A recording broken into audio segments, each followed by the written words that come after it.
Monedas de México. El canal de las monedas. Bienvenidos al canal Monedas de México, timbres postales y arte. Si estás comenzando a coleccionar monedas, lo primero que tienes que saber son sus características. Y en estos videos yo te las voy a describir, sobre todo como para conocer algo de su historia por la fecha en que fueron acuñadas y en su caso si conmemoran algo importante en la historia de México. Y en segunda para que no adquieras alguna copia que por lo regular ya abundan varias de estas. Antes de dar las características les doy unos breves datos de la imagen que aparece en el reverso de la moneda, la cual tiene un jugador de pelota.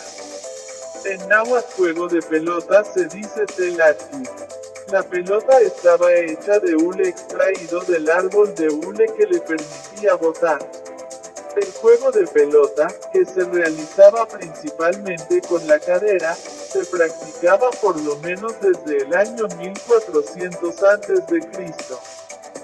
En el Popol Vuh se narra que los gemelos Hunahpu y Espalanque derrotan a los dioses del inframundo después de competir en la cancha del juego de pelota y luego ascienden al cielo como sol y luna, respectivamente. El juego de pelota es una práctica que se realizó durante muchos años en Mesoamérica.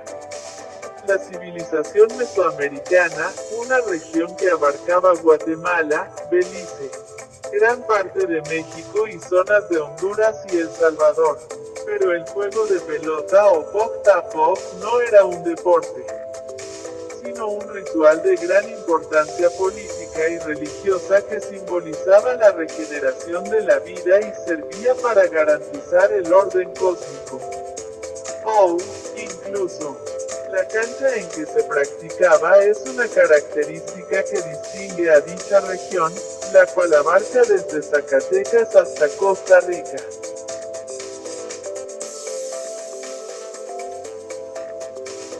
Además de ser una actividad deportiva, el juego de pelota tenía una connotación religiosa, que escenifica contextos rituales y en donde se llegaban a ver prácticas de sacrificios. Asimismo, estudiosos en el tema hablan de que durante esta práctica también existían las apuestas y se resolvían conflictos. De la arquitectura de las canchas, la más conocida es la que tiene la forma de la letra I, integrada por un largo pasillo y a los extremos de este una cabecera de cada lado. Algunas tenían al centro unos discos de piedra con un orificio en medio, conocido como marcador, el cual tenía labradas distintas imágenes. Hacer pasar la pelota de hule a través de dicho marcador representaba una de las más grandes hazañas durante la ejecución del juego. También encontramos los aros olímpicos en el reverso. El 12 de octubre de 1968 se inauguraron los Juegos de la 19ª Olimpiada, popularmente conocidos como los Juegos Olímpicos de México 1968. Los 5 anillos entrelazados representan la unión de los 5 continentes, y simbolizan los valores olímpicos: búsqueda de la excelencia, demostración de respeto y celebración de la amistad. Bueno amigos, sigamos ya con la moneda. Para saber si es original nos basamos principalmente en la observación, debe ser el material. La medida y el peso adecuado y sus características son las siguientes. Fue una moneda circulante conmemorativa, se acuñó solamente en el año 1968, su denominación es de 25 pesos. Su composición es de plata ley, 720, debe pesar 22.5 gramos, su diámetro es de 38 milímetros, su grosor es de 2.65 milímetros, su referencia Kraus es de km numeral 479.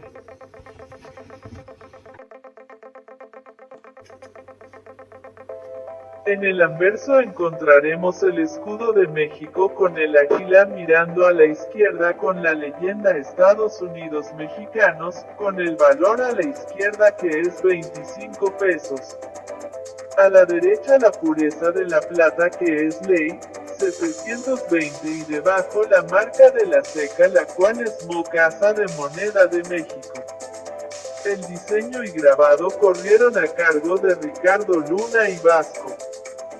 Y en el reverso encontraremos un jugador de pelota azteca mirando a la izquierda con la leyenda alrededor de Juegos de la 19ª Olimpiada México 1968. Debajo del jugador azteca los aros olímpicos. En el reverso el diseñador y grabador estuvo a cargo de Lorenzo Rafael. El canto es suave e inscrito con la leyenda Independencia y Libertad.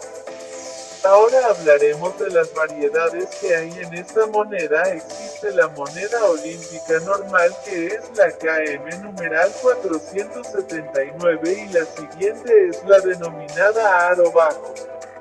¿Por qué es aro bajo?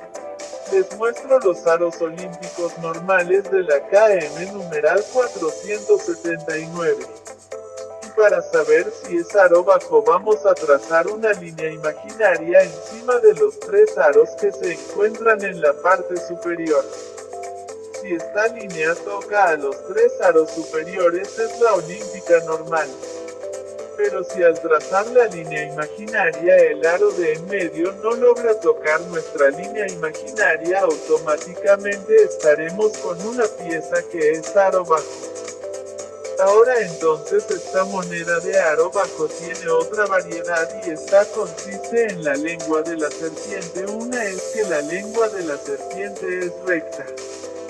Y en otra pieza de aro bajo la lengua de la serpiente es curva. Las referencias Kraus quedan como sigue. Para la de aro bajo y lengua de serpiente recta su referencia Kraus es KM numeral 479.2 y para la de aro bajo y lengua de serpiente curva su referencia Kraus es la de KM numeral 479.3. Bueno, eso es todo amigos. Espero haberme explicado. No olvides en suscribirte al canal y activar la campana de notificación para más videos. Voy a seguir subiendo videos con las características de monedas importantes y que regularmente muchas personas tienen una de estas dentro de sus monedas. Saludos. Si te ha gustado el video, comparte, danos like y selecciona suscribirse a la página para nuevos videos. Hasta la vista, baby.